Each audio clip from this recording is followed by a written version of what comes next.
episode of the Whiteboard Game. The boys talk about their 2025 categories.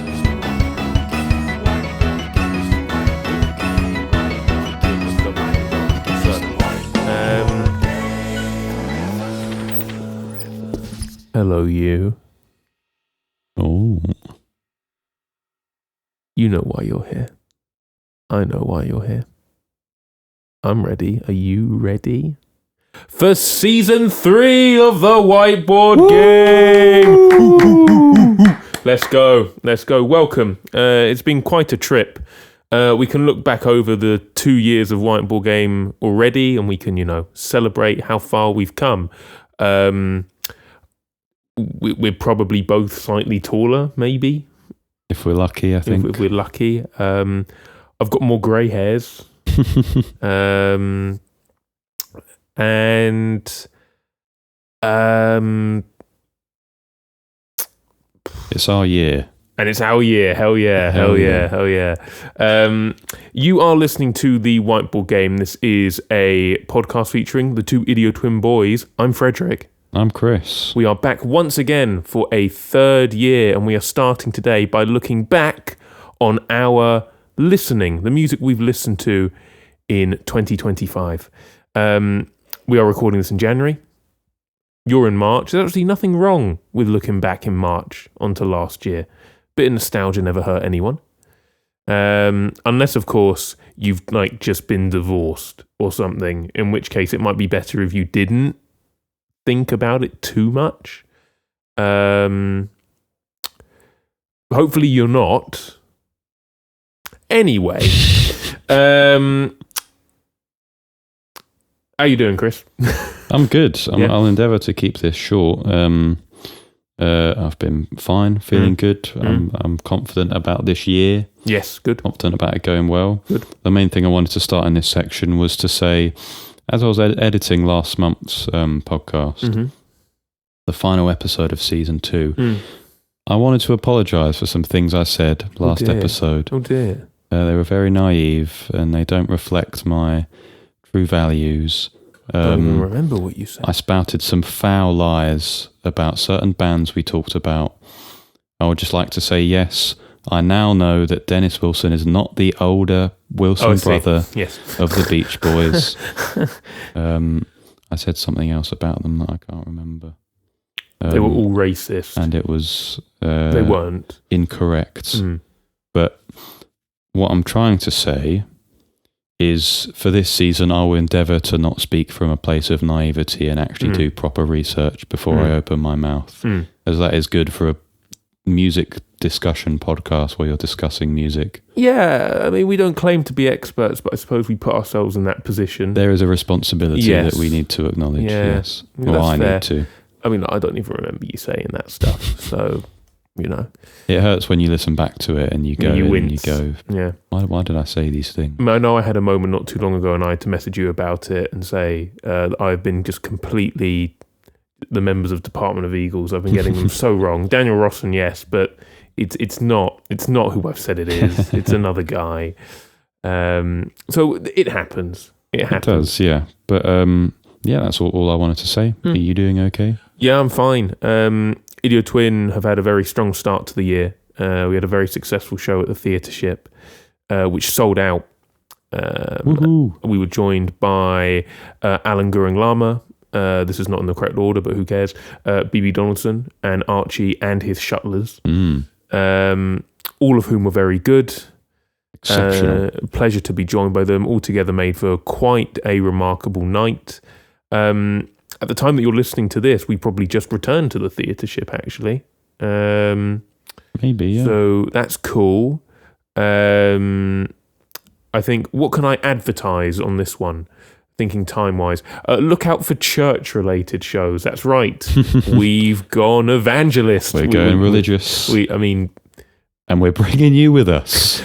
I suppose... As a true evangelist would. I suppose we have, but we're not going to drag you into it, don't worry.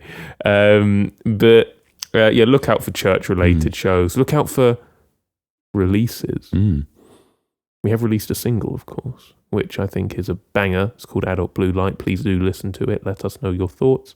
Part of a greater release. Look out for it. Look out for it. I think that's all I have to say.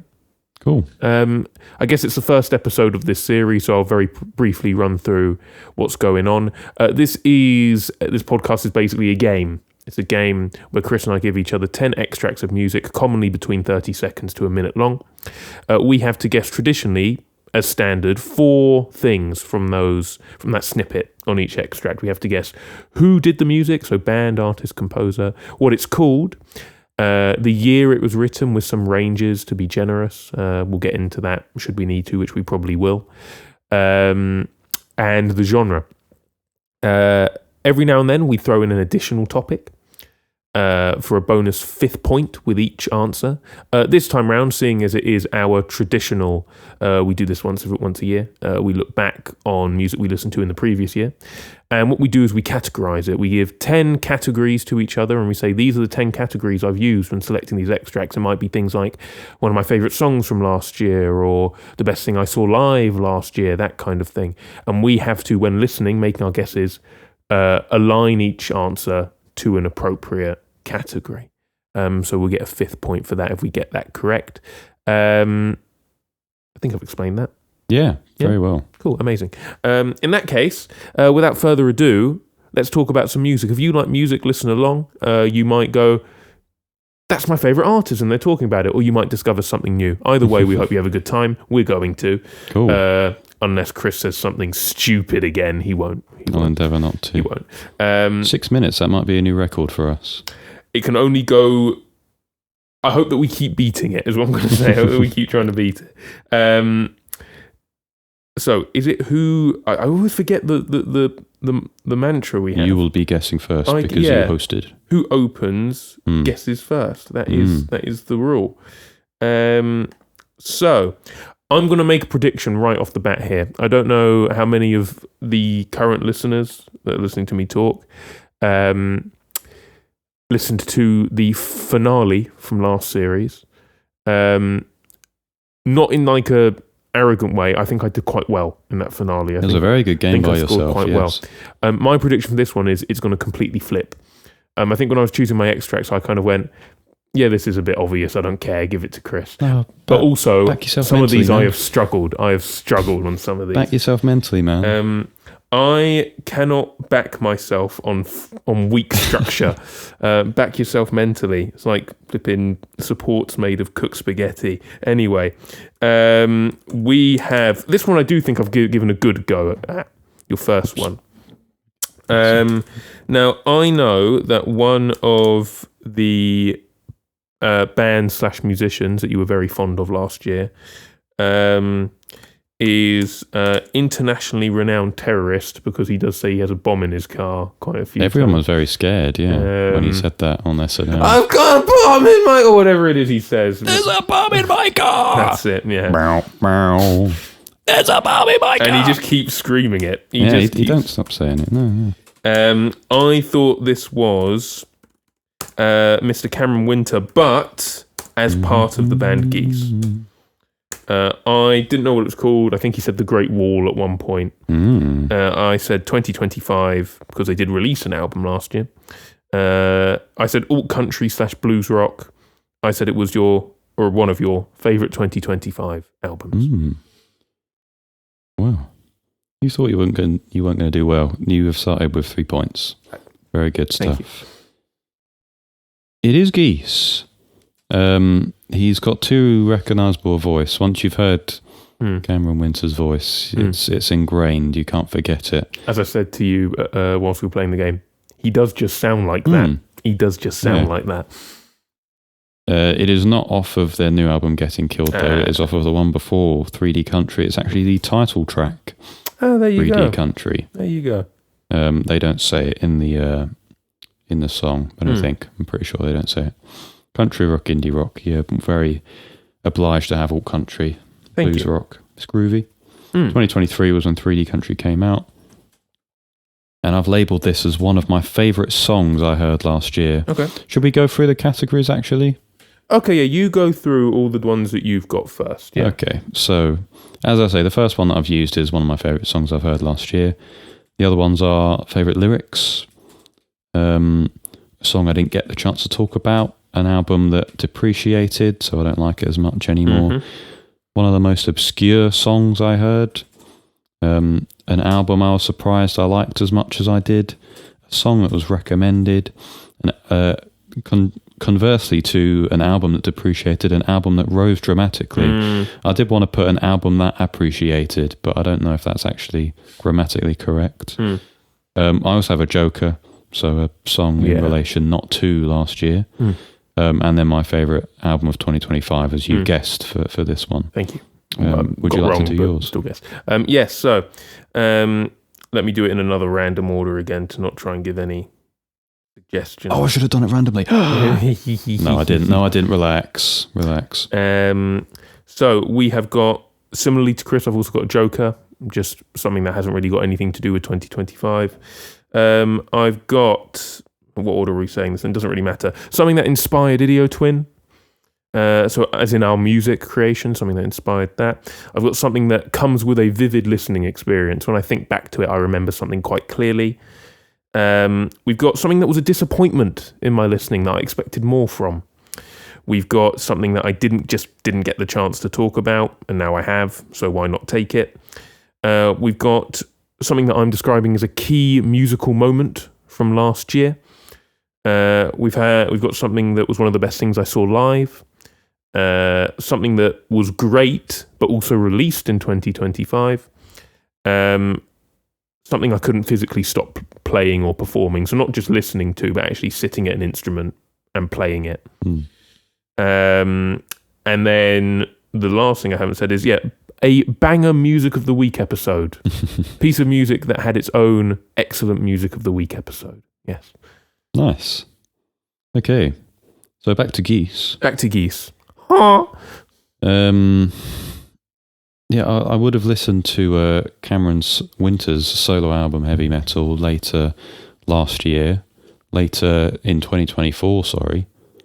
Time flies when you're listening to music. It does, and enjoying it. Of course. And so I would have listened to this album for the first time, 3D Country by Geese, around spring sort of time, maybe March, April. Ish, from what I remember. I remember it feeling warmer, essentially. And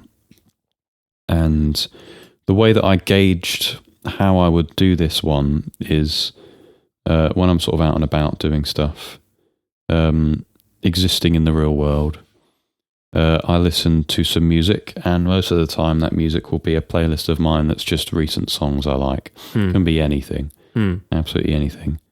Suddenly you've, shuffled a 15-minute long ambient piece into your, pop and rock stuff. But it's nice. And so the way that I do that is I sort of look back far into that playlist and go, okay, well, which ones have I not taken out? Yeah. And which ones do I remember listening to for the first time last year, and they've stayed. And this is one which was one of the earliest, but also one of the ones which I sort of look back on and go, it still is. I still love it, and I still love listening to it. It's the second track off of their self-titled album, off of the album that has the same name as this song. Yes. Probably a shorter way of saying that. Titular. Yeah. It's how would I describe it? It's very groovy. I think there's a large emphasis on groove, which is really great. I think they've got a great rhythm section generally in their band. Very, very in pocket. Second track off the album. I think the first track is not too dissimilar to Trinidad off of their new one. There's a bomb in my car. It's quite explosive. Funny you should say that. And this one it sort of settles you down, sort of brings you into it a little bit. Because they do both quite well. They've got their bombastic songs, and they're quite bombastic songs. Quite chill stuff. Well, I suppose this isn't chill, but it's a little bit more sensitive. Don't have a load more to say. I don't have too much more to say about the song. It's groovy if you're into your, I don't know, indie rock sort of stuff. They're an up-and-coming band. I'm sure you'll get something from. They're fairly diverse. And Cameron's vocals are pretty amazing. Even if they're, a bit marmitey for people. They I think probably most are. people should be able to acknowledge that his vocal range is quite incredible, and he's a very captivating singer. No, I agree with you. When I think about, we have our personal versions of this, but when I think about sort of wider societal versions of it, I would say that last winter was probably a Geese winter. I felt like Geese was kind of all over my phone and social media. A Cameron winter, yeah. Exactly, a Cameron. Like, how a lot of people said not too long ago we had a Brat summer, for example.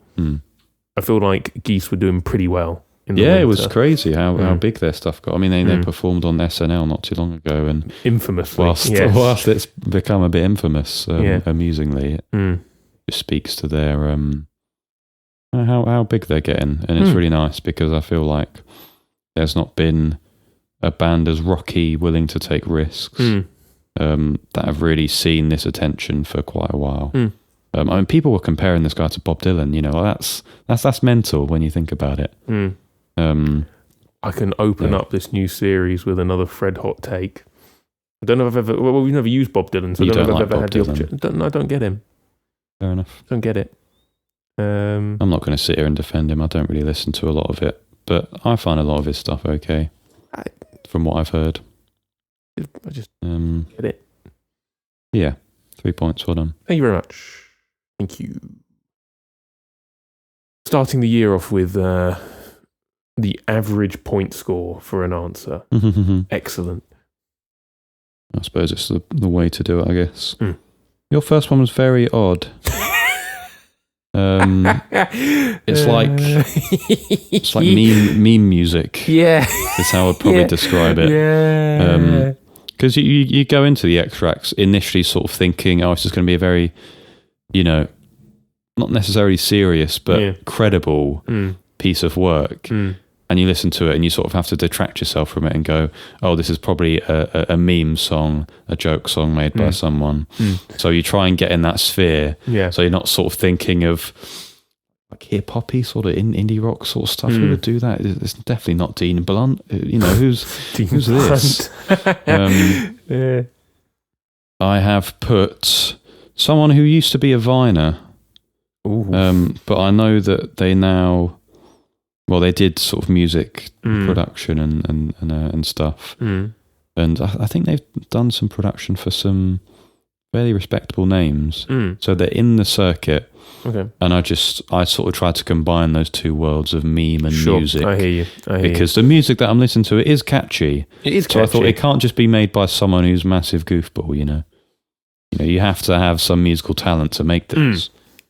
The person I'm speaking about is someone called Jay Versace. Maybe that name rings a bell from back in the day. The city that we run is something he said. Run. It was very sort of about SpongeBob, so I didn't know if I wanted to put some sort of name referencing SpongeBob more, but indie rock / R&B because it's guitar backed. Yeah, but the way that he's sort of singing, rapping, sort of, it's closer to R&B. So I was trying to find somewhere between that. Fairly gender fluid in that regard, I suppose. 2022, I was just sort of thinking it might be very recent. So I'm edging that sort of gap there to where I'm just within 2025, but I'd also get the points if it were a little bit earlier, And I thought, out of all of them, I thought if there were one which you would never get the chance to talk about in any game last year, it would be this one. Yeah, it's very logical. That's very logical. I said it was a song you didn't get the chance to talk about. Very logical. Very logical. I'm going to give you 2 points. Thank you. And I'm going to start my answer by saying this is a lady. Really? Yeah. Oh my gosh, I'm so sorry. No, you don't need to be. Listen to that again. Quite a low female register. It does, yes. Proper tenor stuff. Yeah, wow.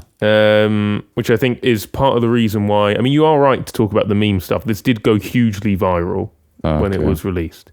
I'm starting to get old. I'm not really up to date with all the memes and that nowadays. Listen, as someone who this year for about 2 weeks was about 2 days was TikTok famous this year now, and that's not even a joke, guys. 1 million views, guys. If that's not famous, yeah. Well, I'd like to thank the Moroccan national team for their hijinks. It really helped me out. But this is someone who calls themselves Nawnsense. It's called Gary Hit'em. I think the bit in brackets, the bottom two flip. I think there's a YouTube channel that does. I know what you're pulling that face at. Who does like animations and music videos and raps and stuff. And they did a SpongeBob rap, and it was originally quite like it's like a SpongeBob gangster rap kind of thing, and it's all a bit novelty rap. But then this lady comes along and she does this like anti-folk cover of it or something. And what I find interesting, because you see the video of her playing it on social media, and what she's doing is like when you first do structured guitar lessons, you're in primary school, you do your guitar lessons. One of the first things they try and teach you is how to hold the guitar. And they say guitar, it's not a piano. You don't put it flat on your lap. You don't put your hands on top of it. You push it into your body, right? She never had that lesson. She's playing it like a piano, so it's on her lap. Oh, I see. And she's doing I think she must have retuned it because she's just like almost just like sliding a finger up and down. And I don't think she's using a pick. I think she's just got quite, as some ladies do, she's got long nails. So she's just strumming with like just her index finger. That's why she's got this quite unique sound and rhythm to it. That's so uncomfortable. I don't know how you'd ever play like that. She's used to it. She must be used to it. Just sort of decide one day, I'm going to play like this. Yeah. Because it's totally not uncomfortable and would be easier to play upright. Must be used to it. Really weird. But yeah, this was viral last year, so 2025. I have given you a point for genre because I just don't know what it. I've put rap rock, gangster rap, novelty rap, outsider music, kind of. Yeah, this really reminds me of Freddie Gibbs when I listen to this. Yeah, gangster rap. It's like novelty gangster music. This was a banger music of the week episode. Yeah, I don't remember this. When I was trying to figure out what would make a banger music of the week episode, I think it was either 3 options. Something quite funny happens in it, something narratively interesting happens in it, or it's one of the ones where I try and cover the song. And I looked through my options, and I really wanted to do one which was the Music of the Week Chris's Tunes narrative arc, which you can go back and look through. There are highlights on social media of that narrative arc. But I've now realized, I realized when I was doing this, that pretty much all the music I used on those videos, I've already used in past games.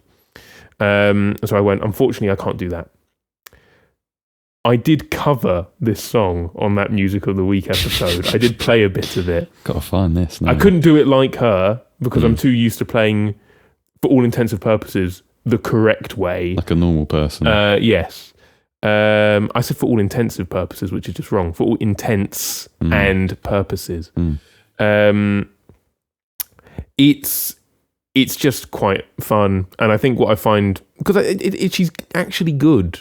And I think she does release other stuff. But this, nowadays you need that one to give you a bit of a break on social media. And this did it for her. I don't know how successful her other stuff has been. It's got a lot of passion in it. It does. And she's quite good at doing the different pitches and voices. Yeah. What's it? The crab likes money.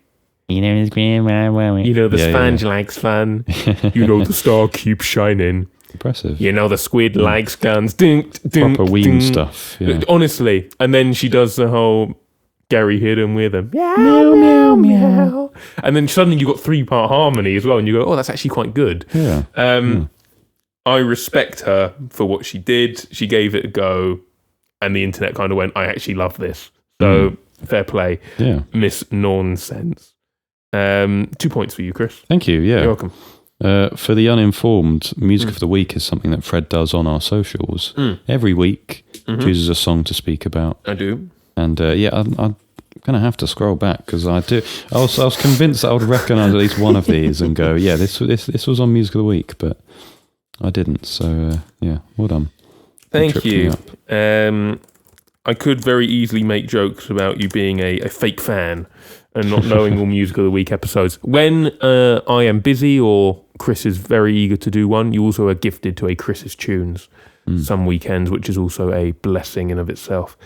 Thank you. This is your number 2. It is the Beach Boys. I'm quite sure it is the Beach Boys. I think it is Do You Want to Dance, which gives me an internal chuckle because that is the opening line for a Pine Grove song I quite like. Is it Size of the Moon? Where he goes, do you want to dance? And then he says, that's how his verses start. It's always a question, and then it's always fine, because the person's probably said no. Yeah. And then he goes, but do you want to do this instead? And then the song goes on. I've said it's Do You Want to Dance? I just went for a Beach Boys year, 1965. I said sunshine pop for the genre. They can do sunshine pop. I've gone for Joker because I think you're still on your Beach Boys arc. And so my logic is maybe you're counting this as a 2026 listen. It could have been another category. I could have put recommendation, but I've tried to logic out other answers and I've put that elsewhere. Because maybe you might go down the logic of, you've spoken about the Beach Boys so much, Fred, that it's a you recommendation. I don't know. But that's my answer, yeah. Yeah. 4 points. Ooh, thank you. You weren't caught. It's hard to catch you out with the Beach Boys. I tried to pick one where I remember when I listened to this the first time, I went, who is that singing? No, I had the same thing. This doesn't sound like a Beach Boys But song. then you did the mistake of putting in a bit where they all join in. Yeah, I go, well, come on. It is the Beach Boys. It's Do You Wanna Dance? Wanna instead of want to, because this is sung by arguably one of the more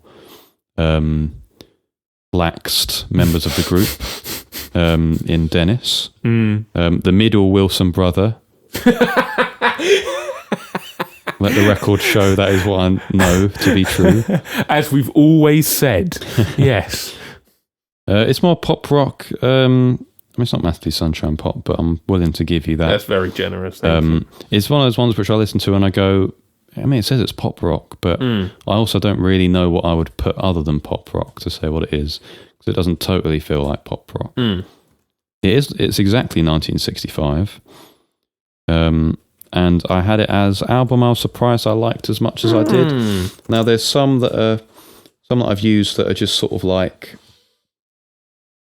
it fits that category, so I've used it. Yeah.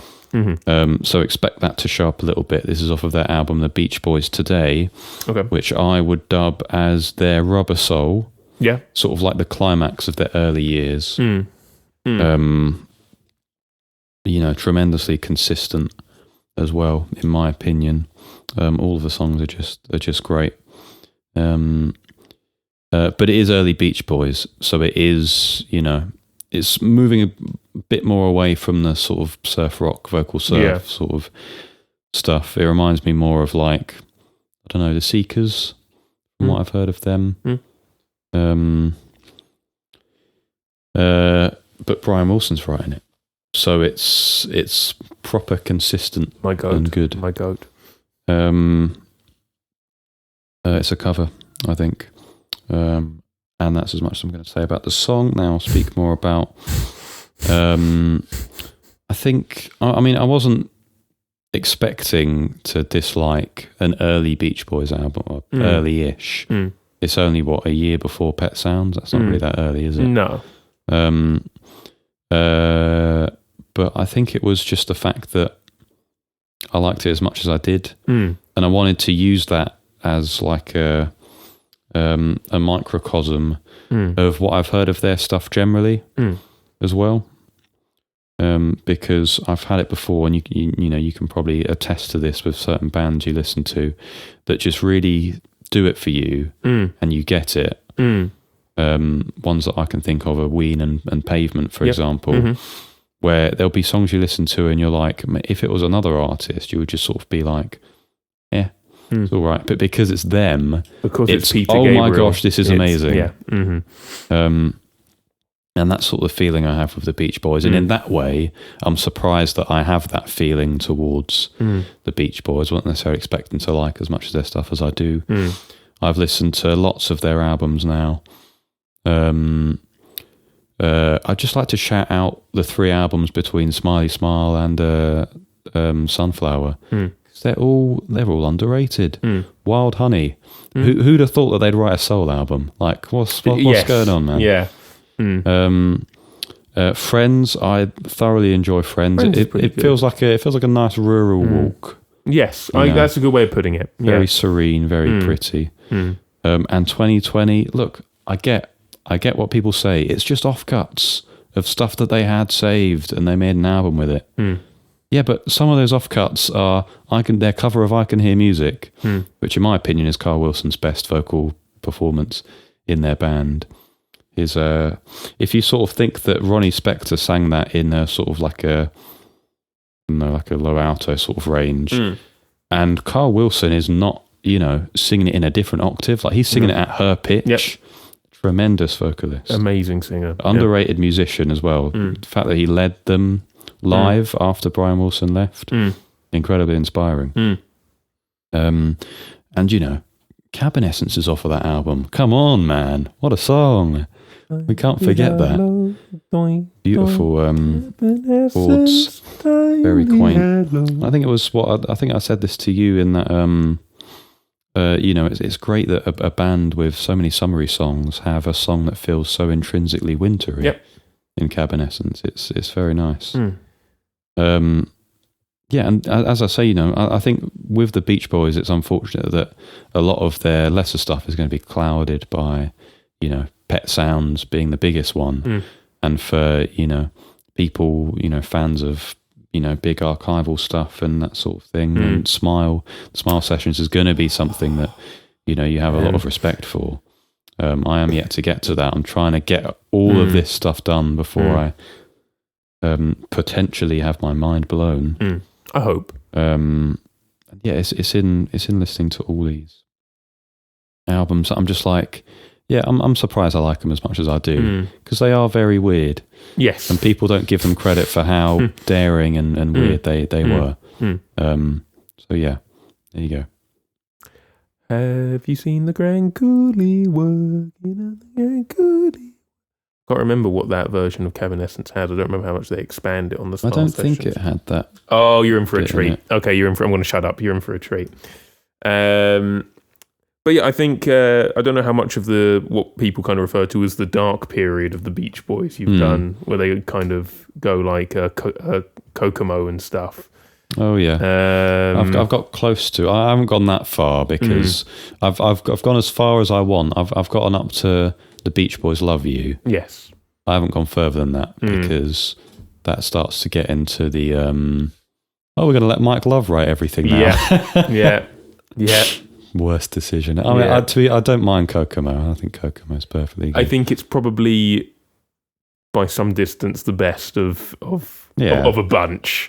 Yeah. And I'll leave it at that. Once Brian leaves, I mean, so many of their years are dark in terms of Brian coming in and out of their setting. Fascinating band lore-wise. I think a lot of people would say that. Yeah. I'll leave that there. Enjoy your 4 points. Very good score. I will devour them in preparedness of the gutting that will come later. I mean, you're proving yourself wrong so far. So, I love proving. I love it when you count me out. I love it when you count me out. I love it when you count me out. Your second one. Number 2. Now, I've guessed someone who you've caught me out with a lot, so I've endeavoured to use them in this game to not be caught out. Okay. It wasn't totally Felix Mendelssohn. what I would remember and associate with their sound, but it's the closest from all the extracts you've used. So I've used them in the hopes that I don't get caught out by it again. I've guessed it was Milena Cole. Some of their singing was very sounded quite British, but I remember I've been caught out by this before, and I've guessed a British artist when in fact it was an American. So I'm going to leave it. I think Milena Cole's American. Yes. Sorry for Myself is something that he said, so I've put that indie folk / chamber folk, because I know you like the chamber folky sounds. 2022, because I thought maybe it was something you thought was great released in 2025. I think. That makes sense. At this point, I was just sort of putting categories to things as opposed to thinking about them too logically. I mean, you guessing Milena Cole, I mean, unfortunately it's not Milena Cole, but you have made me realise that I should have probably... one way I've tried to look at this game for a lot of the extracts is not so much trying to choose things, especially later on, to trick you out, but things of, I'm looking back on the music I listened to last year, I should really choose some big players here, kind of thing. The things that defined my listening. And there are one or two names that I'm disappointed, looking back, I haven't chosen, and Milena Cole doesn't feature. And seeing you guess him does make me regret it. But when you have a category like something you didn't get the chance to talk about, which is what this one is, you kind of just look through it and just go, look, I'm never going to get a chance to talk about this because I'm just not going to use it. So let me just use it. You have got 1 point for this one. I'm going to give you the genre. Thank you. I don't know whether I feel comfortable saying the artist's name. We'll leave that till last. Okay. The song is called Notches. They talk about notches on a belt. So it's called Notches. 2013. I've put anti-folk, but I'm going to give you the genre of indie folk. I think for something to be chambery in my mind, you need expanded harmonies as well. Yeah, close. And he is just harmonies. one guy, is my understanding. Okay. Tame Impala vibes. What? That's news to me. And it's also didn't get the chance to talk about. You will see why I don't know whether I want to say the artist's name. So it's Makes a sense. compound word, and the first word is cry, and the second word is quite a British swear word, I'd say, for the act of enjoying one's own company. We can say it now. Do you want to say it? Crywank. Thank you. He said it for me. That's good. So, a huge cult following online. Yeah, I've seen that. It is that album cover, which you've probably seen. The circular dog. Yeah, the long dachshund trying to bite its own tail, sort of hand-drawn. Which I found, and we've spoken about this like in terms of YouTube algorithm stuff before, like the way that a piece of album art can pull you in. I always felt like every time I saw that recommended in sort of like sad boy music meme posting kind of thing. And I always thought, that looks really interesting. I want to know what's going on in that album. I just look at that and there's something, I don't know, maybe the way it's hand drawn as well, quite minimal. Something feels intrinsically quite sad about it. Yeah. And so just from a point of, curiosity, I'm quite eager to know what's going on with this album. It is quite sad. I think the main strength of it is there are moments of lyricism which are quite powerful.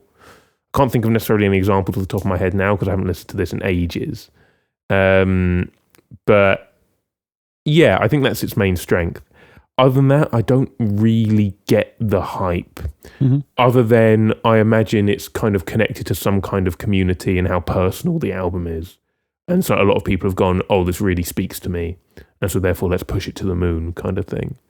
Which I get. If it talks of an experience that you've related to, then why wouldn't you feel that way? For me, not so much. Feels a bit melodramatic at times. Okay. Is how I put it. But I think this is the one track off the album I did keep coming back to. It's my favourite off of it, probably. But it's also mainly because of, it sounds like a mandolin almost. I don't know if it is, but I like the instrumentation on this track. I genuinely don't have much to say. I just didn't know when I was going to get a chance to use something off this album. And it has got some kind of cult following behind it. So it deserves a mention on a Whiteboard Game episode, I feel. Absolutely. Do I have anything else to add?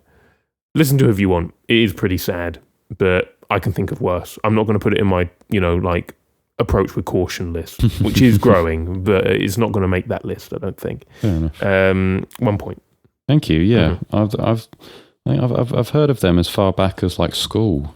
Yes, from what I remember. Yes. I just never listened to any of their stuff for no real reason. Just no no drive to do it, you know? I think whoever it is who is the lead singer, I don't know if it is just them actually, but I think they keep quite a low profile. I don't know how much of an online or indeed live music presence they have. I think what happened is this album reached, like, you know, these stratospheric heights online. But I think, to some people's surprise, the response was not one of, oh, let's just keep making music, let's ride this fame. It was kind of one of, I'm stepping back. Yeah. Which in the modern age is more irregular. But whatever makes you happy, of course. Your number 3. I think I've given it a good go. I like my answer, but I don't know if it's correct. I said Elliott Smith. I like that answer. And I said Sleeping with the Enemy because that felt like a good title. I like that phrase. I think it's quite loaded. I like it. One of those that you see written and you go, it's a shame that I've now got evidence if I do steal it. Oh, you can interpolate it. I said 1996. I think that fits the years, in the ranges at least, hopefully. I said indie folk. Now, I know you've listened to one or two of his albums, and so maybe I'm thinking one of them has taken a leap up. So I've said dramatic album rise. Very logical. Thank you. I actually assumed that you would guess Elliott Smith for this one. Mainly because I sort of listened to it and I went, it's got very heavy Elliott Smith vibes. So in the extract I use, I'm going to lean into it, you know. The very pan vocals, very close mics. I thought you were smiling because you were proud of me. I'm proud that you remember and acknowledge that I've heard some of his stuff. Yeah. And I like the logical guess of dramatic album rise because you're right in that. I wasn't massive on his stuff. I thought it was good, but it just didn't. Not all of it clicked with me. It was only really certain songs. This is by someone much, much lesser known. And has probably taken a lot of inspiration from acts like Elliott Smith and other not other slacker rock, because he wasn't. I don't think he was considered slacker rock, but slacker rock bands. Maybe Wilco, maybe Pavement even. I did almost put Wilco as well. Almost put Wilco. There's a lot of connections. This is by a musician called So Zuppy. No clue, mate. It is a song of his called Head of the Rooster. It does say that. I enjoy the extended metaphor used in the track. Slacker rock, indie rock, as I say, I'll give you indie folk. That's kind, thank 2025, it's very recent. You get 1 point for the answer, by the way. No worries. Because the category is one of the most obscure. I thought this made the most sense. It had the least amount of listens on Spotify. But not for long. all the things. I think I found this on Instagram Reels, and it was a reel of like a promo video he'd made for the song. I think he's done or maybe got a commissioned some sort of music video for it, and it's like a really interesting sort of collage looking video. The song itself is to do with, I suppose, having an infatuation with someone. The story being that it's not going to work. The person doesn't respect the other's love. It's unrequited. And Mr. Zuppy uses the extended metaphor of, a farmer cutting the head off of a rooster. If it's, I don't know in what circumstances they do that. Maybe it's too unwell. Maybe it's, I'm not going to speak like I know what reasons a farmer would have to cut off the head of a rooster, but it would do.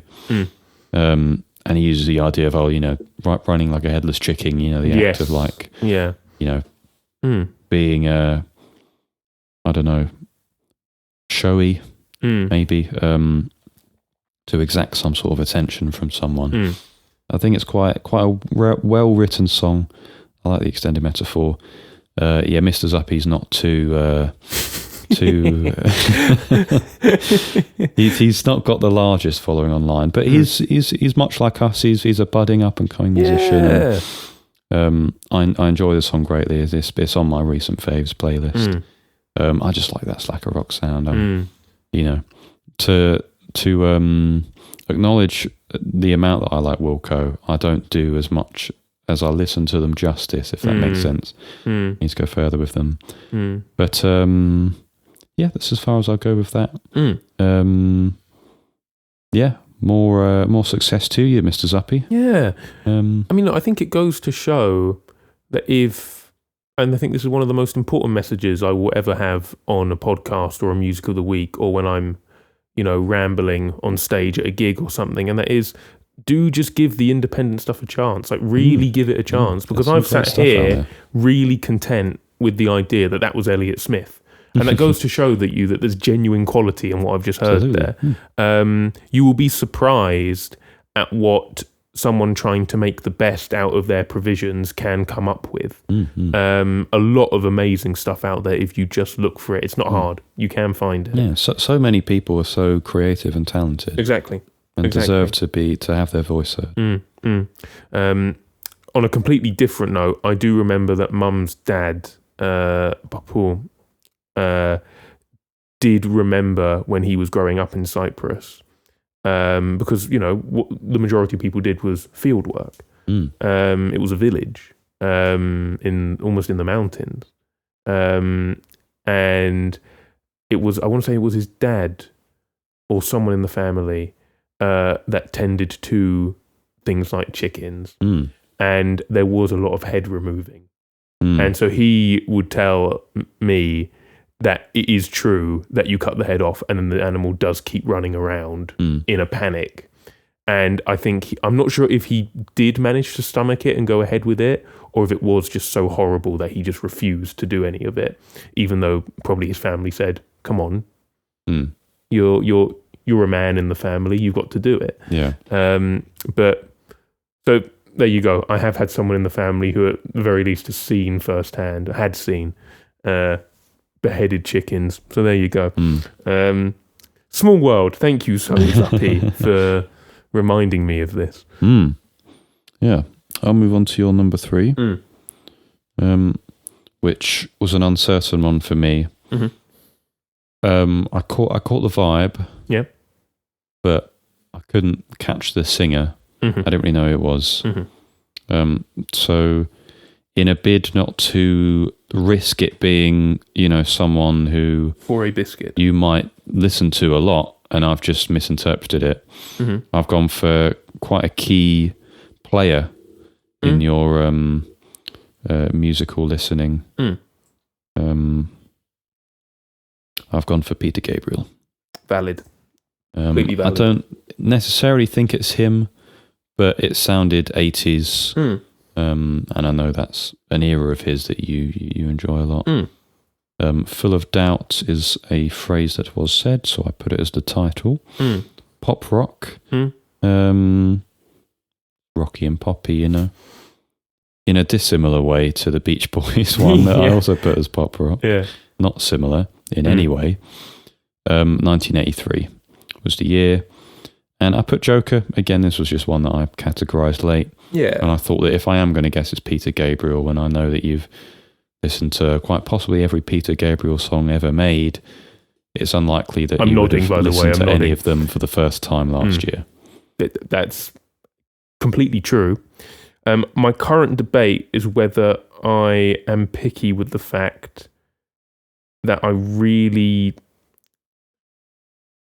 How much emphasis am I putting on the fact that I wanted to see prog in the genre section? I'm not going to know it's prog based off of a 30-second extract. Is that you defending yourself or saying... Oh, I see. Yeah, it's me defending myself, yeah. Oh, I don't know, man. I don't know if that's... Listen, I think a lot of prog and pop can be issued in a similar vein, late Genesis, it went pop rocky. Supertramp have their pop rocky sort of... Well, it is Supertramp. Sort of stuff. It is Supertramp. I'll show you what I've got. At the very least, you have got a point for the hardest category because it is the Joker. Oh, wow. Which is a rare point. I don't know how many points have been won for guessing the Joker. That is a rare one. You can take 2. Why not? Thank you. It's because Yes. Supertramp, in terms of prog rock or more prog pop anyway, I think they were more radio friendly for their time period than bands like Genesis. Thank you, yeah. At this point in the 70s, Genesis are still doing Peter Gabriel in costumes and stuff and singing about a species of hogweed that have evolved to kill humans. Yes, giant hogweed, yeah. Yeah, which is remarkable. Yeah, also a great song. Very nice. Anyone need a lawyer? I'm happy to back your case. I think I did a good job. You did do a good job, but I'm also leaning on the fact that I think Supertramp, they are poppier than other. I had a lenient judge, to be fair. You did have a lenient judge. This is when you get the compilations on YouTube of, body cam footage. And then at the end, they go through who the criminal was. And it's revealed that they had previous charges for like harassment or grievous bodily harm or whatever. And then all the comments are going, what justice system let that person out in the first place? Of course they're going to do it again.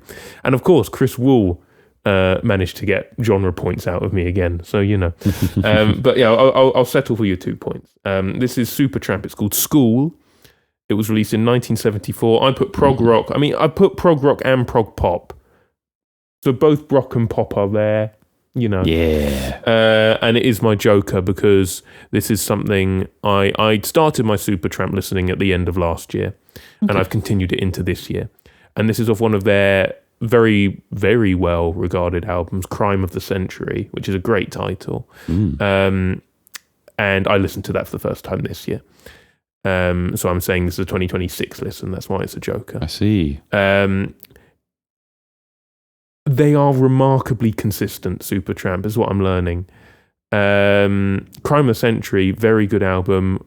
I think, I want to say Bloody Well Right is off this album as well, which is a nice British jape. Because I can't remember exactly what it is he's talking about, but then you get to the chorus and all the instruments drop away. It's just him on his keyboard. And he goes, right, you're bloody well right. You got a bloody right to say. Which is a lot of fun. There are a lot of highlights in this song. This is one of the early... Well, okay, the opening is a highlight because it's just a harmonica solo with a lot of reverb on it, which is cool.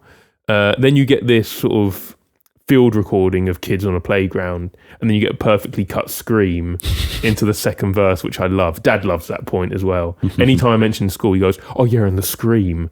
Oh. And then in the way that prog pop here, I suppose, more so does, it goes off on an instrumental tangent after this.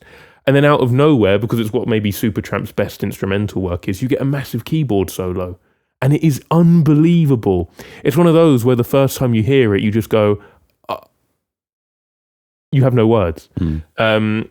Supertramp recommended, absolutely, is what I'm learning.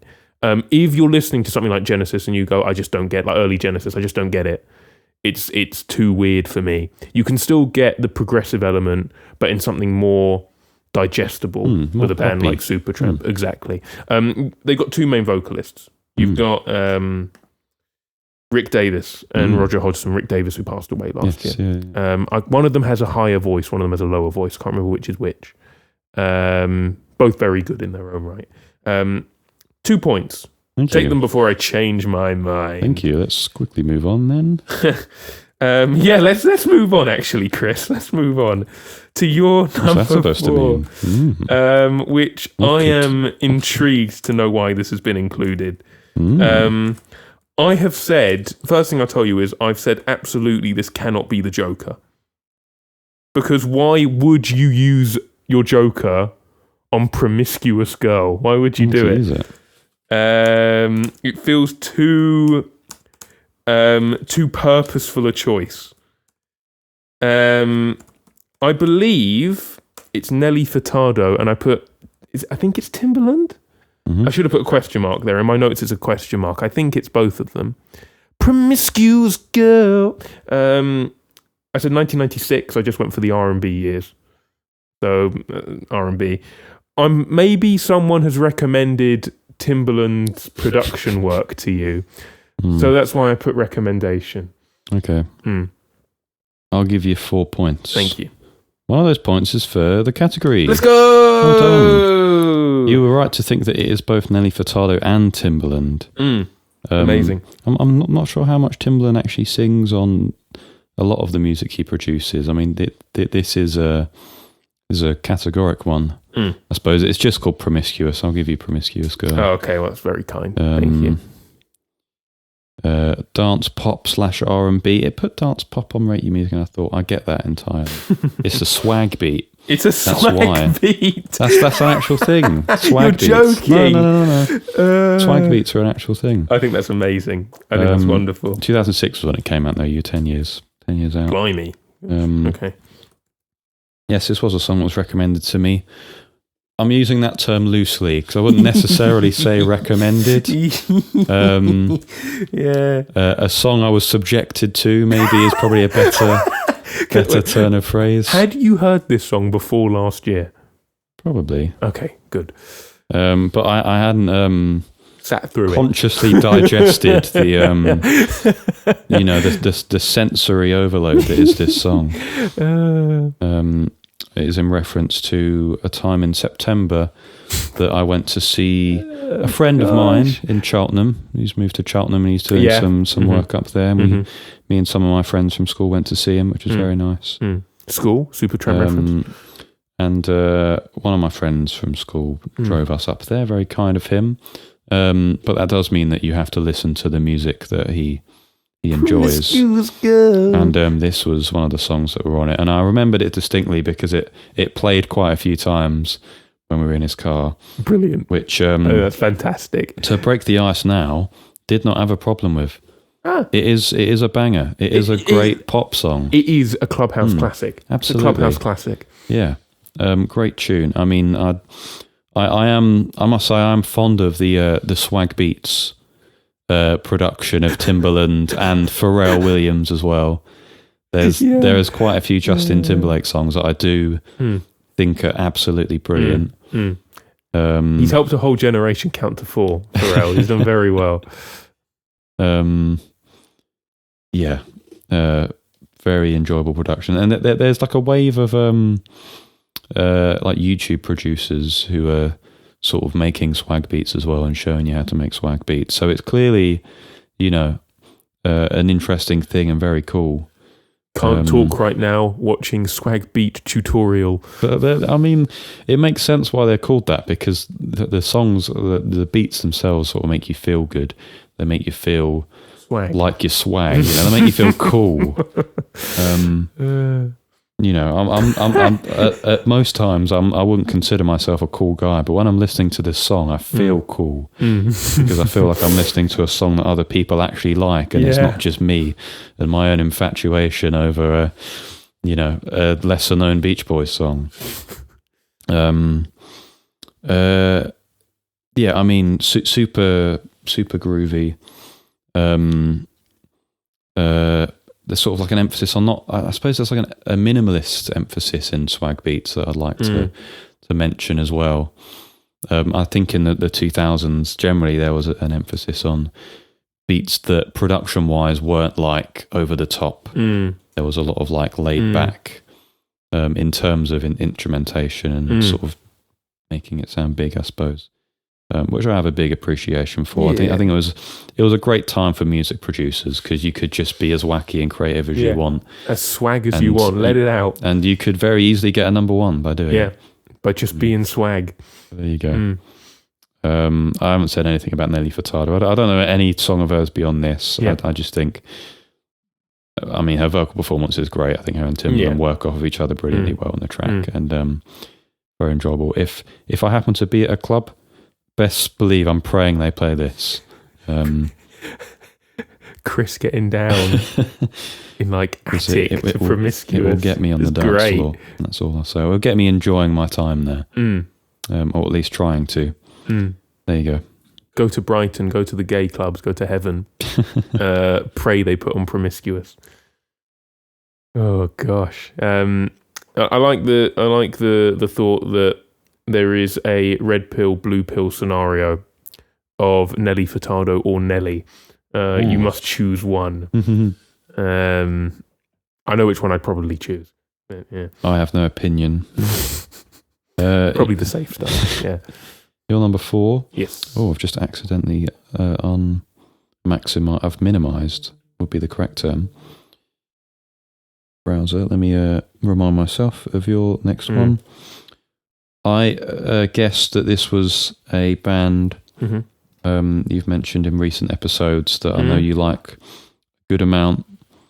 Blonde Redhead. Okay.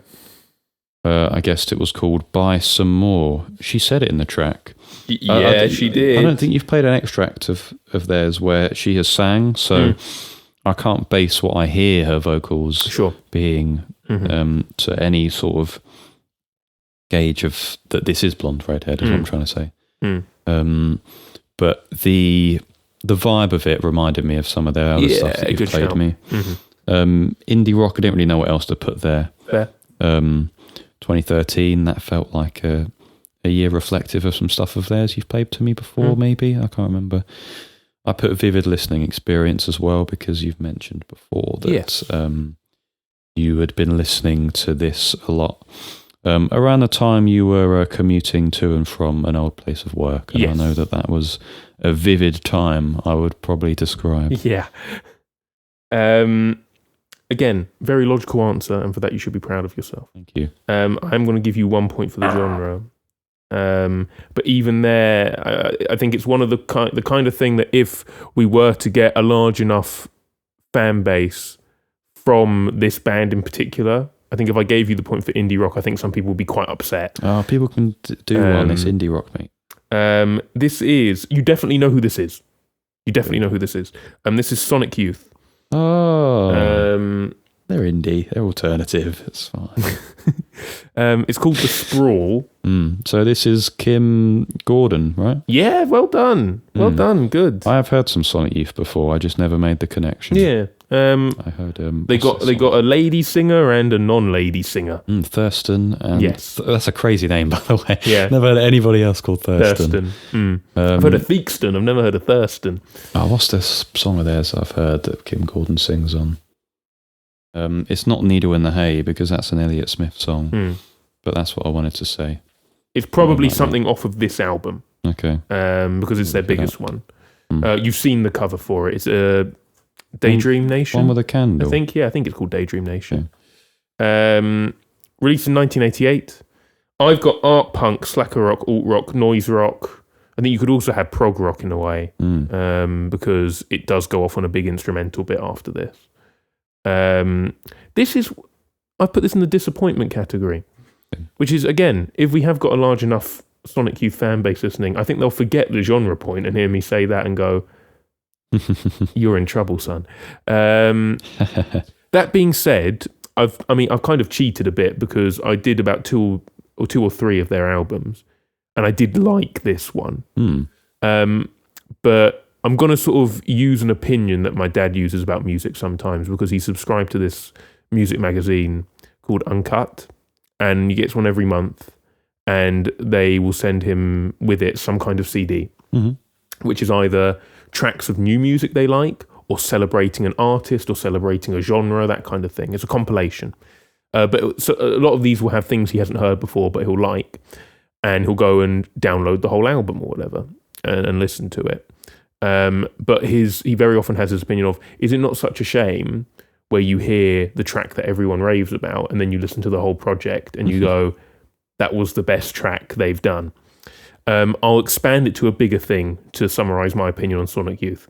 Isn't it a shame when everyone raves about one album by a particular band, and you listen to the album and you go, this is really good, but then you listen to other albums and you go, oh, okay, that was my opinion, that was my experience of Sonic Youth.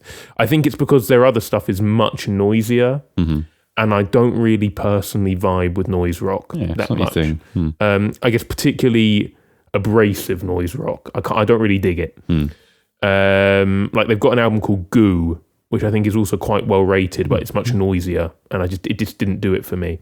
I do need to re-listen to this one because when I was trying to remember, I just remembered her going, you can come by to the store, do, you can buy some more and more and more. And I remembered that hook, and I thought it was really catchy.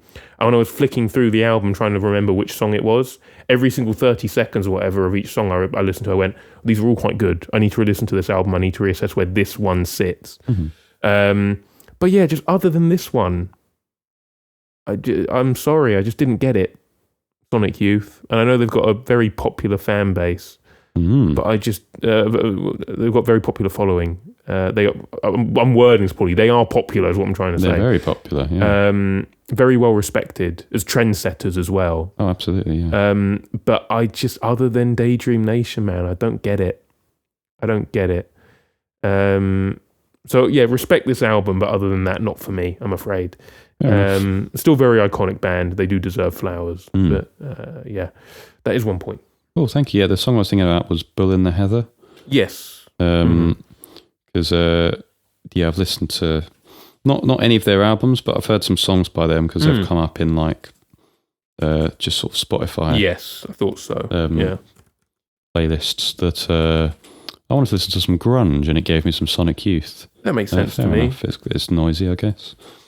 To me, I think they fall in a category of if you listen to their sound now, it's not, in isolation it is interesting, but the fact that there's so much music that has been inspired by it since then, so heavily to a degree that their own stuff, if you were to listen to a lot of the bands that are inspired by them along with Sonic Youth, you wouldn't be as impressed by Sonic Youth. I think that's fair. I think they suffer heavily from that, in my opinion. Suffer from success. Absolutely, yeah. Because as you say, their influence is it's huge. Incredible. They deserve that respect. And I will re-listen to Daydream Nation, and it may go up, because as I say, I flicked through it and every song had something to it. I did enjoy it when I listened to it, but I think it was just in going into the other stuff, the expectations were set. I was just like, can you go back to what you were doing in that other one? But then that's why the other one's probably their most well regarded. I don't know. Anyway, this one I don't know if you remember for your number 5. When I was trying to figure out what it was, I kept saying, it could be so many different things. I changed the answer for the artist in particular like 10 times. I had William Basinski, I had Brian Eno, I had Godspeed You Black Emperor. Yeah. I had to make a choice. I went for Boris. I said Snowstorm, it sounded kind of snowy. I said 2000 just as a placeholder, although I've now got a 3-year range either side instead of 5, so that was probably a bit stupid. I put so many genres. I put drone, noise, ambient, minimalism. I did put obscure listen, but that's gone now. So, Boris has an obscure listen. I know, but that was because it was a hodgepodge. I wasn't confident in Boris. Yeah. Well, I mean, I like it because it's logical as an answer, but it probably isn't Boris. So. I get that, yeah. I mean, in terms of the year thing, I mean, the year would... the range would only relate to the answer I put, so you haven't done yourself a disservice by guessing a range after 2000. So true. Don't kick yourself for that. It is an artist I've played to you before. Not a lot though. Is it one of the ones I mentioned? No, it's not one of the ones. Amazing, thank you. It's Tim Hecker. Yo! Every time I see new pictures of that guy, he looks like a different person. I swear, I'm like, I have this image in my mind of what I think he looks like, and suddenly a new picture drops, and I'm like, that's not him. Are you joking? That's got to be AI. Like a picture drop. I think maybe it fits into the general eeriness of his aura. Eerie ambient musician never looks the same in pictures they're taken of him. The track is called, I mean, sort of, I guess, contrastingly to the eeriness of it, and more sort of, I guess, more of a comedic sort of title. Brackets, they call me, close brackets, Jimmy. I love how he's put the brackets as if there are lyrics somewhere in it. And you go, well, this is what people call the song, so let's put that in brackets, you know? It's fun. It's interesting. Yeah, I put, I mean, Rate Your Music does say ambient, but I put glitch ambient because... That's fair. Tim Hecker does ambient in a Tim Hecker way. You know? Yes, is my understanding. Yes. 2003. I had this down as album that depreciated. Yeah. I'll give you 2 points, by the way. Thank you. Very good. Thank you. it wasn't so much from a point of like I just stopped liking it. The album, this is off of his called Radio Amour. I haven't listened much deeper than that. I listened to the one after it, which I can't remember, but I remember the cover is, I wouldn't say iconic, but it catches my eye because it's... Is it the one with the draped thing? No, that's Virgins. Yeah. I was thinking of Harmony in Ultraviolet, because it's, I think the picture, I'm not sure, they're like, I don't know, ex-Soviet military men. It's quite a captivating cover, and it gets you thinking about what it actually is. I listened to that on top of Radio Amour, and it didn't do too much more for me than Radio Amour did. I did like Radio Amour. You know, it's still in my Subtopster, for example. I must like it a good amount. I'm Transmitting Tonight is still such a gorgeous ambient track. It so beautifully combines a glitchy aesthetic with just catchy, you know, modulations and shifts. It's very clever. So in that regard, it's only really depreciated because I just haven't found that this album's given me more enjoyment than it had initially. That's fair. And so more albums that I've listened to have naturally leapfrog it. Put it down. And I suppose, the fact that, you know, I've only listened to 2 of his things, I guess maybe reflects how much I'm struggling to really get into his stuff, because it's like what we said before, you know, I really appreciate and acknowledge the artistic integrity of something like this and how flabbergastingly interesting it is. But I just can't get the enjoyment and satisfaction out of it to match that. And so that's why I haven't gone any deeper, and why I would say that out of most of the stuff I've listened to this year, I would have listened to this in what sort of March, April sort of time. You know, out of all the stuff, it's the one thing that just hasn't gone up. That's basically fair. I get it. That's fair. So that is what I'll say. Still endeavour to get into Tim Hecker. His stuff is... Oh no, I absolutely will. You know, tremendously interesting. I do... You know I love anything ambient. And it's always nice to find someone who isn't as good as Hiroshi Yoshimura. It's always nice to discover that. So I will get to Tim Hecker. I will. Cool. But I'll approach the Virgins album with caution because, you know, what if they're in there? You know, weird breed. Your number 5, ladies and gentlemen. This is Fred's Extract number 5. Glad we're keeping that one going. Because I just gave you my number 5, didn't I? I'm losing my mind. Much funnier joke than me going number 5. This was, I am close to certain, Claude Debussy. I'm not so certain about this next bit, but I do recognise one of the riffs. So I think it's from his collection of music called Children's Corner. Okay. There's one track that I want to say it's about a shepherd. I said it was called The Little Shepherd. Okay. I don't totally remember if that's what it's actually called. I recognise the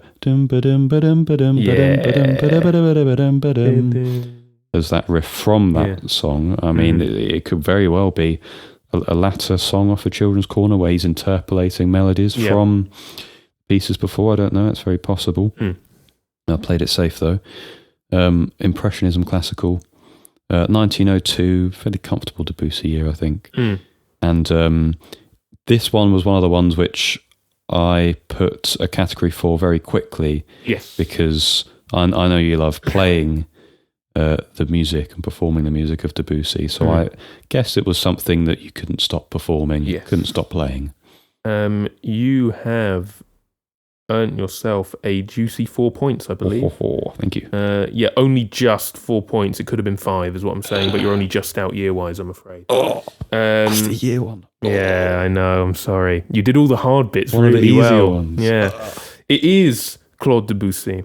I mean, you even said it was from Children's Corner, which is fantastic. It's exactly The Little Shepherd. Yes. 1908, you're just out.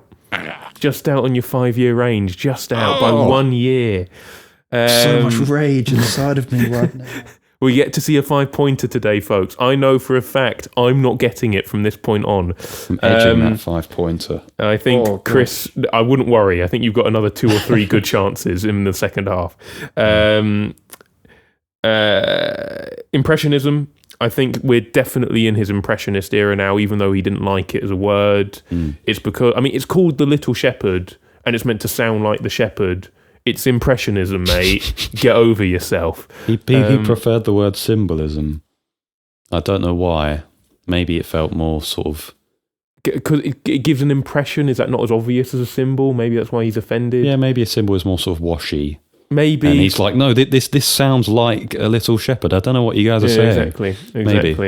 He was quite arrogant about his music, to be fair to him, I think. Regrettably, he's one of those that he might have been justified in being so. He's Stuff quite is good. amazing, yeah. This is something I couldn't stop playing / performing. It is what I opened the solo Fred gig with. Oh, that's really nice. Yeah, I didn't tell you that. No. I knew I was going to use it. I knew I was going to use it in this game. Or in some respect in the 2025 game. Because it could have been the key musical moment kind of thing as well. I don't know. But it was quite special when I did it live because I didn't do any introduction, which is rare for us. We've only really ever done a cold boot once, I think, which did work, but it's rare. And so I just sort of started playing. It took about 10 seconds for people to realise what was going on. But then it was pin drop. And it did get a really good response. And I don't know, in the moment I just thought, I did have 5 seconds as soon as I finished playing it and I stood up to go to the mic. In that space of walking to the mic to start doing our songs, I had this little toxic thought that did go, I could be a concert pianist. Such an easy job. Such an easy job. I mean, you grade 7, grade 8 piano? So Well, technically I'm only grade 5. Okay. But you've played grade 7, grade 8 pieces. I think I could probably give a good go to most things you gave me now, unless it is like that Muskowski concerto or something, or that's quite mental. I might need a bit of time with the Ravel concerto for left hand. I imagine that's insane to play, kind of thing, or some of the Liszt or Chopin stuff. But Debussy, I can give the majority of it a pretty good go. I haven't tried his etudes yet. They're etudes. They're meant to be difficult. But this one in particular is, I'd say, your easiest one from Children's Corner. Children's Corner generally, I adore as a suite. It's quite difficult to compete with the Sweet Burger Mess because you've got Claire de Lune in that, which I think is... It's a normie pick, but I think it's valid to say it's my favourite piece of classical music, if not piece of music generally. Okay. But Children's Corner comes close because I think only the Smile Sessions for me is the only other thing that gets close to channeling what it feels like to be a child in music. Okay. There is something so innocent and playful about Children's Corner. I think it's amazing. And every single... it's just Debussy, man. I don't need to say why it's good. It's Debussy at his best. But every time... I've tried very hard to get back into classical stuff the last few months because I don't want to lose it as a part of myself. I agree, yeah. And that it doesn't mean just listening to it. We've been trained to play it.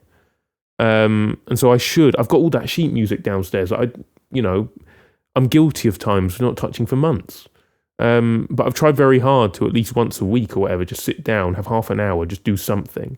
And it's the most time I've ever dedicated to trying to learn Children's Corner in full as a whole suite. This is the one that's the easiest to play. If you ever want to give it a go, start with this one. Okay. Because it's not that difficult. That melody line is beautiful. The cadence at the end of each phrase is stunning. It's him at his best. It's so you can see a shepherd on a mountain with the stars above him, kind of thing. It's like a scene out of a children's book. I see the colours of it. Yeah. It's cool. I've said so much. I love this suite. I love Debussy. Makes me feel young. I am young. Makes me feel younger. Makes you feel like you're back in school. Yeah, exactly. Yeah. Or even like before that, primary, just like nothing even mattered, 4 points. Congratulations. Thank you. Huge way to end the first half. Yeah. So that is our first half. Come back for more music, more japes. More good vibes. More good vibes. We'll go through more stuff we listened to in 2025. What did you listen to in 2025? Let us know. See you shortly. In a sec. Mm-hmm.